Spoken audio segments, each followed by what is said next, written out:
इंसान भी कितना नाशुक्रा है। मैं एक ऐसे कमरे में रहता हूँ जिसका साइज़ 10 फीट है। मेरे 5 बच्चे हैं। मेरे भाई और बहन भी मेरी तरफ ही खाना खाते हैं। आप ज़रा मेरे कमरे में चारों तरफ नज़र दौड़ाएं, दीवारों को ही देख लें, आपको पास जगह से बहुत से अखबार चिपके हुए नज़र आएंगे। यह हमारे घर की वाइट सजावट है। इसका सबसे बड़ा फ़ायदा मालूम क्या होता है?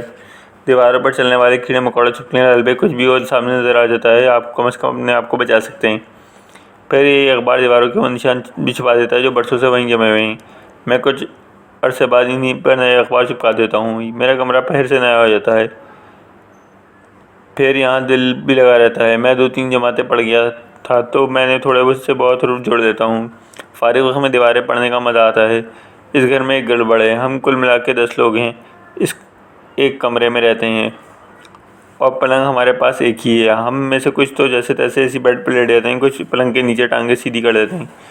3 लोग टांगें मोड़ के मेज़ के पर सो जाते हैं जो हमने इसी मकसद के लिए रखी हुई है। मेज़ के नीचे भी हमने बिस्तर बिछाया हुआ है। बाकी वो वहीं लेट जाते हैं। हमारे पास फ़ोम भी नहीं है, बस यही तकिए हैं, 2-3 चादरें। इस सामान को सोते जागते इस्तेमाल करते हैं। जैसा भी हो, गुजारा मज़ारा हो ही जाता है। बस एक चीज़ बहुत परेशान करती है, मेरे कमरे में कोई खिड़की नहीं है। वैसे तो हम आराम से रह ही लेते हैं, लेकिन अगर एक खिड़की होती तो कम से कम बच्चों को ताज़ा हवा मिल जाती। इधर वो बड़ी मुश्किल से नसीब होती है।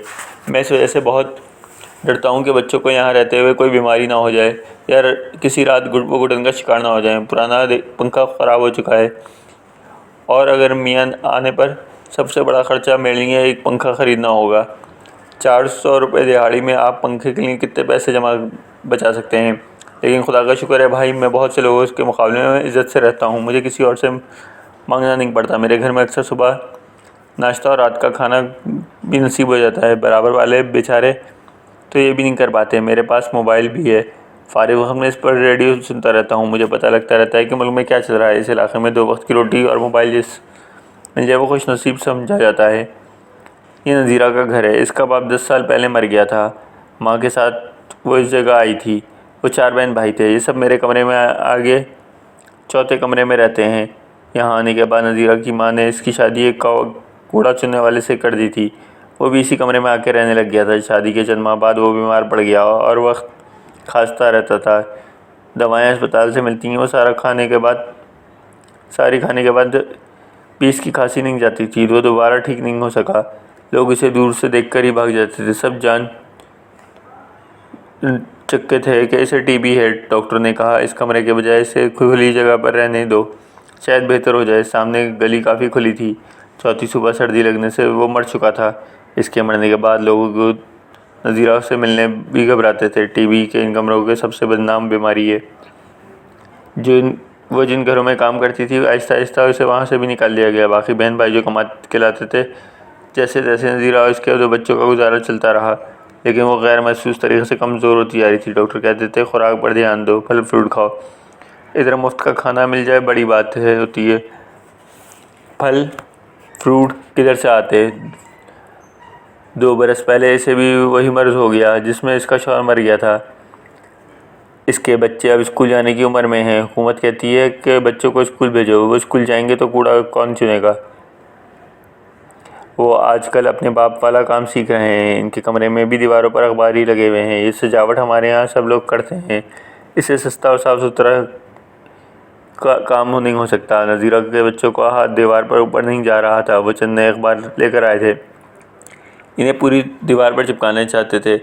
घर में कोई और बड़ा नहीं था। वो मुझे बुला के लाए। मैंने बहुत काहली से उठा, लेकिन सोचा शायद कुछ अखबार बच जाएंगे तो मैं अपने कमरे के लिए उठा लाऊंगा। इस ख्याल से मेरे कदम तेज़ हो गए। आटे से तैयार मैं लुथड़े हाथ में लेकर तकरीबन सारा काम मुकम्मल कर चुका था। निकलने से पहले मैंने आखिरी नज़र दीवार पर डाली तो एक तस्वीर ने मुझे चौंका दिया। वो किसी की शादी की तस्वीर थी। 7 अमरीकी डॉलर का नोट बना हुआ था। मैं थोड़ा करीब होकर दीवार पर पढ़ने लगा। इसमें लिखा था कि मेरे इलाके से नज़दीक एक ही जगह ऐसी भी थी जहाँ बारात में शरीक लोगों ने डॉलर और रियाल और मोबाइल फ़ोन दूल्हा दुल्हन पर निछावर किए। मुझे अपनी शादी याद आ गई।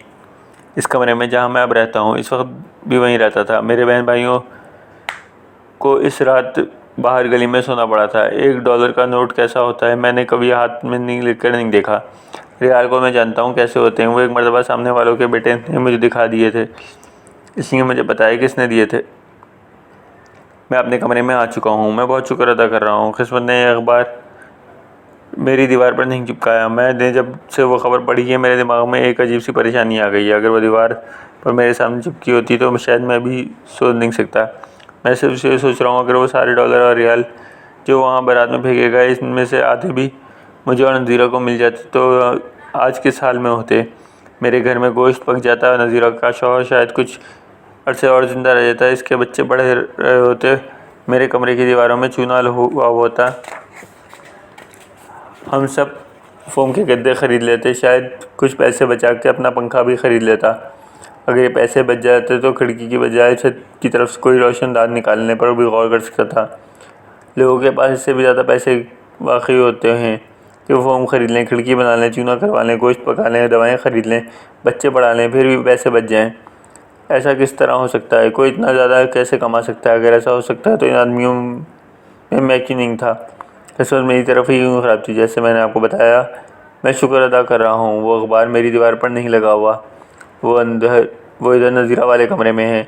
इसकी तरफ पढ़ना कोई नहीं जानता। वो अखबार अगर मुस्तकिल यहाँ होता तो मैं नाशुक्री में क्या क्या बात कर जाता। हाफिज़ जी कहते हैं कि इंसान को अपने हाल पर खुश रहना चाहिए। 2 वक्त का खाना मिल जाए और घर वाले साथ हों तो बस शुक्र करो, वरना ये सब भी छिन सकता है। मैं अपने हाल पर दोबारा खुश होने जा रहा हूँ, लेकिन नज़ीरा के कमरे से वो अखबार कल फाड़ कर फेंक दूँगा। क्या खबर कोई और जुड़ने वाला इधर आ पहुँचा तो इसकी नाशुक्री का गुनाह भी मेरे सर होगा। तौबा तौबा, इंसान भी किस कदर नाशुक्रा है।